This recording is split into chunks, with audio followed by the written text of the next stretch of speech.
Hola, you knowers, ¿cómo están?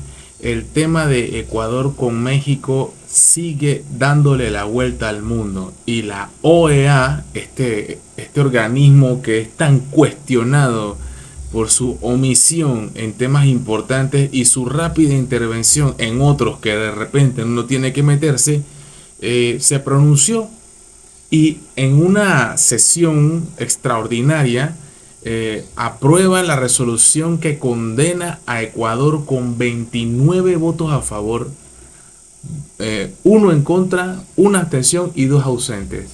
La Organización de Estados Americanos casi por unanimidad condenó la irrupción a la embajada mexicana en Quito, Ecuador, que realizó la policía del país el 5 de abril de este año, ¿verdad?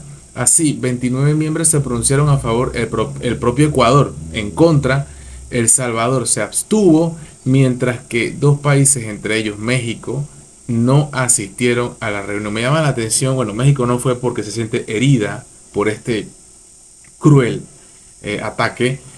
Me llama la atención que El Salvador se abstiene. ¿Qué quiere decir, Bukele, esa opción? ¿Qué quiere decir que tu país o tu gobierno se abstenga? Porque más que todo no son los salvadoreños en sí, sino tú como gobierno. ¿Por qué te abstienes si esto es una violación flagrante? ¿De qué estamos hablando en El Salvador? ¿De que el que está en contra de lo que tú dices de Bukele va a estar metido en problemas? Ojo con eso. Vamos a escuchar lo que dice aquí la gente que está reunida en la OEA. Escuchemos Mr. esto. Chairman, we have the tabulation. Voting in favor, we have 29 delegations. Voting against, we have one delegation. We have one delegation abstaining, and there are two delegations absent. Se ausentan dos. Thank you, Mr. Chairman. Having heard the results, the Permanent Council hereby declares the draft resolution entitled "The Intrusion of the Ecuadorian Police into the Embassy of Mexico Ahí está. in Violation of the Vienna Convention on Diplomatic Relations, Rev 1, as approved." Aprobado casi por unanimidad por parte de la OEA la resolución en contra y que condena la intromisión abrupta, a destiempo, inapropiada, indebida y que proclama un llamado serio a la democracia internacional, este abuso por parte de Ecuador a la embajada mexicana, que ya se vieron los videos que publicó el presidente Manuel López Obrador, ¿verdad? Ahí estamos viendo, ya esto está aprobado.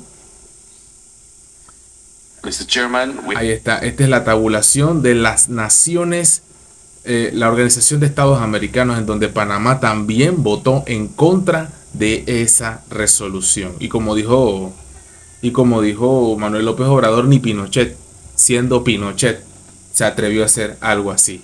Esto marca un precedente muy nefasto, no solo para el gobierno de Noboa, sino para la historia de América Latina. Pero aquí en Panamá tenemos periodistas que, como Flor Mirachi, ¿verdad? Una periodista de la prensa que tiene su propia opinión. Quiero que la escuches y que tú mismo saques las propias conclusiones de lo que va a decir Flor Mirachi. Escuchemos.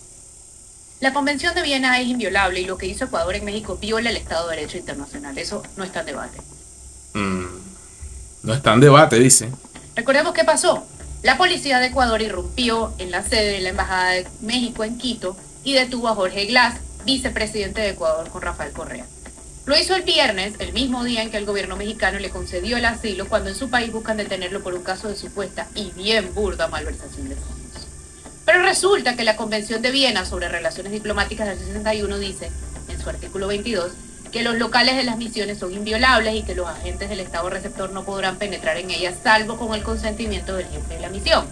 Eso no pasó, así que se violó la Convención y por eso Ecuador se ganó el repudio internacional.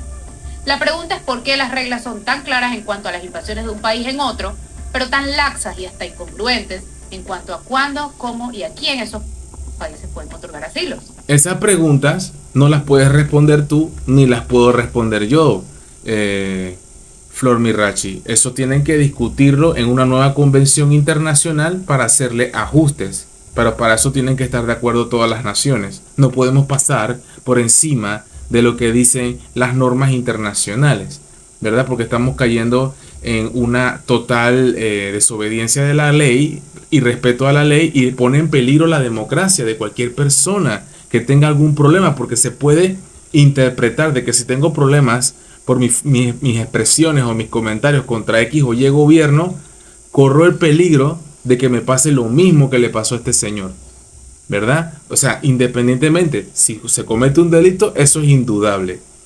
Pero si hay una persecución política, ¿verdad? En estos casos, entonces, por temas de que dije algo, hice algo, o me reuní o llegué a negociaciones con alguien que era tu adversario y por eso soy tu enemigo, eso es muy delicado. Eso es muy, muy, muy delicado.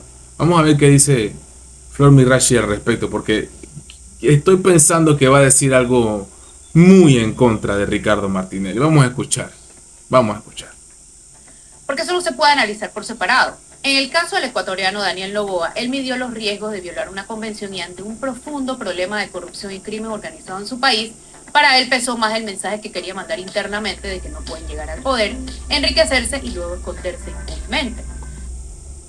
Él no le importó lo que iba a pasar. Y él no sabe lo que le espera una vez termine su mandato. No va a ser bueno. Eso no justifica lo que hizo Ecuador, pero México, bajo el gobierno de AMLO, ha asilado a 7 políticos ecuatorianos investigados por corrupción. Eso tampoco puede ser. Ya nos pasó a nosotros y precisamente con México, que asiló a Rafael Arosemena por su caso de peculado contra el Banco Nacional. Aquí llegó en el 2006, después de 16 años de asilo y 7 condenas en firme, en jet privado y sin esposa, como si fuera un artista de cine. Y claro, alegando persecución política y luego diciendo que no podía estar en la cárcel porque estaba enfermo, mayor y así. El mismo cuento de todos. Eso es lo que han hecho con la figura del asilo, que por cierto solo existe en América Latina. Tergiversarla, desnaturalizarla y abusarla. El asilo, y lo dicen las convenciones de Montevideo y la de Caracas, está hecho para proteger a perseguidos políticos, no para que delincuentes que en su calidad de políticos están siendo perseguidos por delitos comunes, como Glass, para que lo usen para evadir la justicia. Todo esto tiene que, para mí, investigarse por fiscales y por autoridades judiciales imparciales. También ella no puede negar que dentro de los diferentes órganos judiciales de los países de Latinoamérica se ha infiltrado la corrupción y el narcotráfico. Eso es indiscutible también. Entonces, ¿de qué estamos hablando? La corrupción ha llegado hasta la justicia en los países latinoamericanos. Por esa razón es importante saber si tú eres mi enemigo, si yo soy de un partido y tú eres de otro partido y no tenemos las mismas convicciones y de hecho soy un enemigo tuyo político, ¿qué es lo más fácil? Encerrarme, enjuiciarme y botar la llave para no tener más adversarios. Cuidado, El Salvador, que te abstuviste, no me gustó eso. Es igual que Martinelli, ya fue condenado no en una instancia, no en dos, en 3. Y claro, hay un montón de gente pidiendo que Panamá haga lo mismo que hizo Ecuador. Y eso no se puede. O sí, pero con consecuencias como las ha tenido para Ecuador. O evaluemos qué mecanismos tiene Panamá para tomar acción por la vía diplomática, como interponer una denuncia internacional contra Nicaragua en el sistema interamericano, ya que se salieron de la OEA. Sí, puede hacerse eso.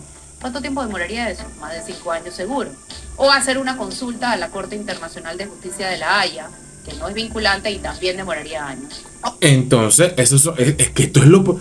Estamos hablando de los procesos legales, Flor Mirachi. ¿Qué quieres tú? Tomarlo a la fuerza. Las consecuencias que va a tener Daniel Noboa así van a ser sin precedentes apenas suelte el mandato. De eso no se va a salvar. No se va a salvar.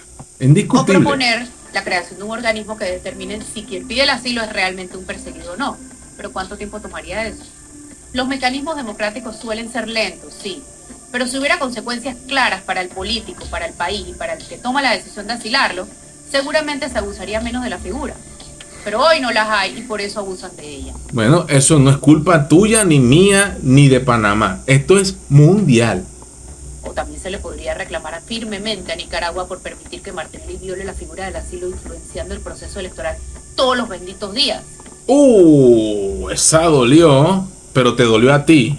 o expulsar a la embajadora, o romper relaciones, aunque eso le permitiría al país, según la Convención de Caracas, llevarse al asilado, o no reconocer la residencia de la embajada por falta de comunicación previa. Opciones hay.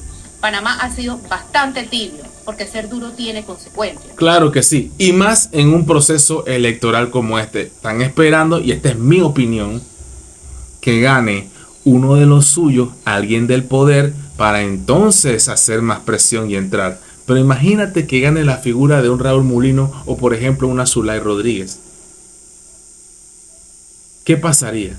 ¿Qué pasaría con Martinelli en el asilo? Ya que expresamente han dicho que estarán con él en el primer día de gobierno si eso llegase a pasar. ¿Qué pasaría? Entonces están esperando hacerlo después del 5 de mayo. No te sorprenda, todo esto tiene mucho que ver el 5 de mayo. Por eso no se Esas son hace. las valoraciones que un gobierno que se respeta hace. Y claro, también habría que ver cómo Panamá otorga y controla los asilos que otorga. Aquí tuvimos, por ejemplo, al guatemalteco Jorge Serrano Elías y a Abdalá Bucarab, que violaban las normas del asilo un día sí y el otro también, hablando de temas políticos en Ecuador. ¿Por qué asilan los países? ¿Es una decisión política, ideológica o finalmente mercantilista? Estás hablando en general y no podemos hablar de las decisiones que toma Venezuela, Colombia, Chile, Paraguay, Ecuador, Uruguay. Esas son sus propias decisiones. México, Cuba, cada país tiene sus propias políticas, constituciones y leyes. ¿Es asilarlos hasta que pase el peligro o darles una posada eterna? El asunto se maneja de forma absolutamente discrecional e irresponsable. Habría que iniciar un debate, pero que empiece reconociendo que la figura se está abusando y debilitando a pasos agigantados la confianza ciudadana en las instituciones. Estoy de acuerdo.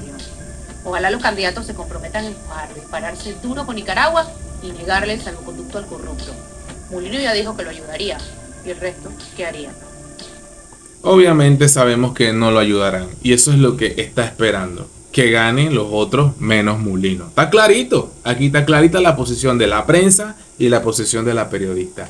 Pero bueno, ya vimos desde que comenzó el video la resolución de la OEA y bueno, queda en manos de las autoridades y por supuesto, como dijo Lombana, en 28 días pasarán muchas cosas. ¿Qué quiso decir con eso?